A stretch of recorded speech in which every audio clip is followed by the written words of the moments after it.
इन्होंने अपने बाप को एक टिश्यू पेपर की तरह इस्तेमाल किया और अभी तक कर रहे हैं। गर्दन उसकी लटकी होती है, ये नहीं करते कि अपने बाप की गर्दन ही सीधी कर लें। इतने बेजमीर और बेहिस औलाद अल्लाह किसी को ना दे। लेकिन दुख बहुत होता है कि मेरे भाई को हम बहनों के पहले खिलाफ किया, बाकरदार भाई था हमारा, अच्छी उसकी इज्जत सब तरफ। इन्होंने बिल्कुल उसका सत्यानाश करके रख दिया। 10 मूसा भी होंगे तो हमारे लिए कतन कोई सरप्राइज नहीं है। बड़ी सरप्राइज जो मिली थी शुजात और परवेज के दरमियान रखना डाल के, इनके ये नाम ही दोनों इकट्ठे लिए जाते थे, शुजात परवेज, शुजात परवेज, शुजात परवेज।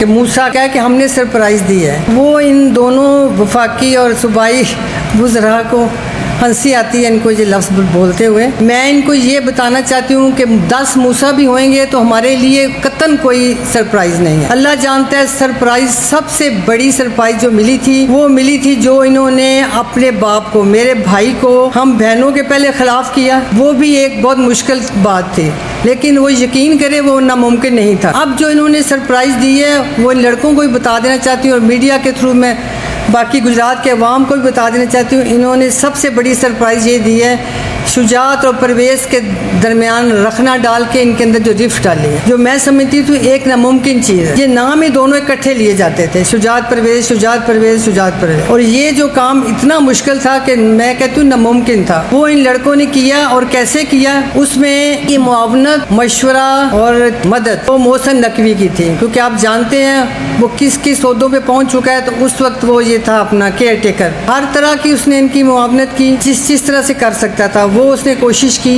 लेकिन आप देख लें कि उस मुआवनत से इन्होंने ये किया कि ये वो कामयाब हो गए। उसका क्रेडिट मैं समझती हूँ ज़्यादा उसको जाता है। बशीर बात जो थी ना मोहसिन नकवी की, वो उसकी वजह से हुआ है। वरना मैं समझती हूँ कि इन दोनों लड़कों के ऊपर के जो खाने हैं ना वो खाली हैं। एक का छोटे की निस्बत ना बड़े का, साले का बेहतर है, लेकिन इनमें उतनी सलाहियत नहीं थी कि वो ये इतना बड़ा काम कर गुजर। और मुझे समझ नहीं आती कि जिन्होंने किस तरह से ये किया। अच्छा बाकरदार भाई था हमारा और अच्छी उसकी इज्जत सब तरफ। इन्होंने बिल्कुल उसका सत्यानाश करके रख दिया हर तरह से। और वो मुझे बहुत दुख आता है सोच के, अब उसकी क्या इज्जत इन्होंने छोड़ी है कहीं भी, कि वो इस चीज़ को समझ भी नहीं रहा, खुद भी शायद समझ रहा है या नहीं समझ रहा है। ये मेरी तो मुलाकात नहीं है शुजात के साथ, लेकिन दुख बहुत होता है कि इन्होंने अपने बाप को एक टिश्यू पेपर की तरह इस्तेमाल किया और अभी तक कर रहे हैं। सोशल मीडिया पे या कहीं आपने भी देखा होगा कि जिस तरह से उसको ले जाते हैं, जाके बिठाते हैं। मुझे दुख होता है, मुझे कई समझाते हैं कि तुम क्यों दुख करती हो, कि जब उन लड़कों को नहीं होता, शुजात को खुद भी नहीं होता,